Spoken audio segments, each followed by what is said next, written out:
So as their ruined retreat day draws to a close and the sun begins to go down, the disciples come to Jesus and say what they've been probably aching to say for quite a wee while. Jesus, send the crowds away. They need to buy food for themselves. And Jesus says, no, you give them something to eat.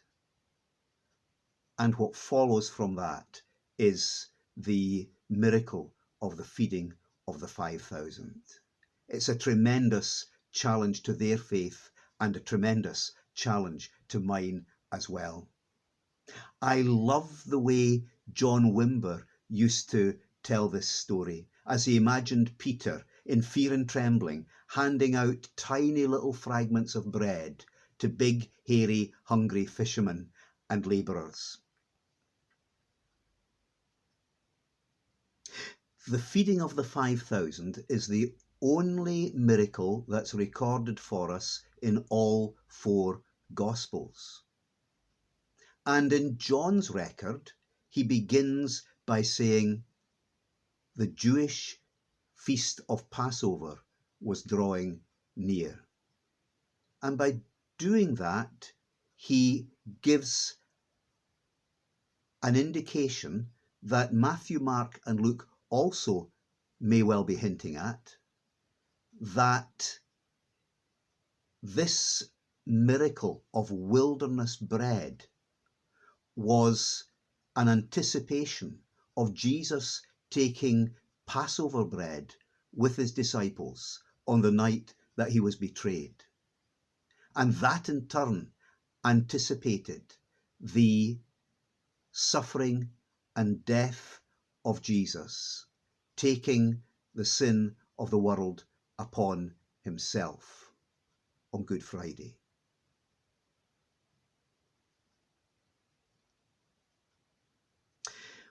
When the crowds had eaten and massive amounts of leftovers had been gathered together, Jesus sent the disciples off to the other side of the lake in the boat, and then he dismissed the crowds. He sent them off home.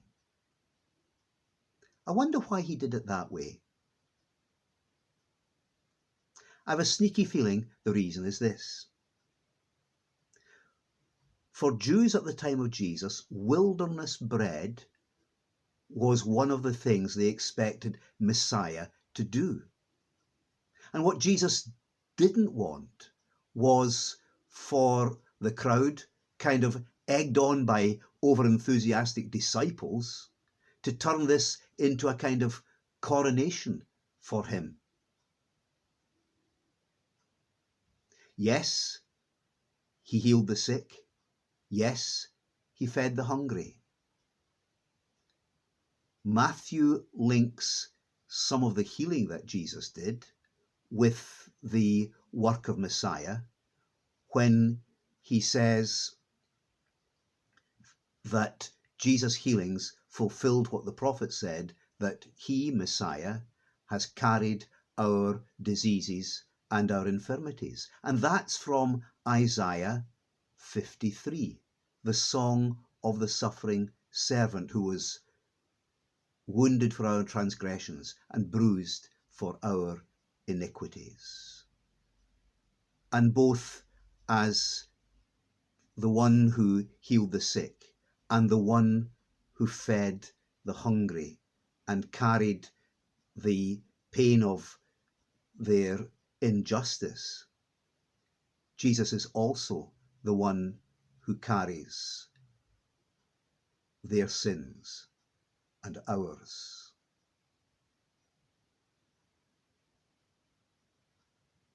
And if we want, in his name, to be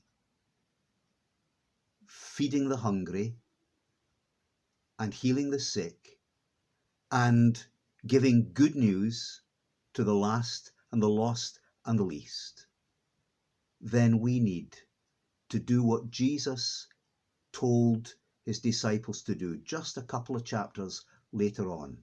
We need to take up our cross and follow him.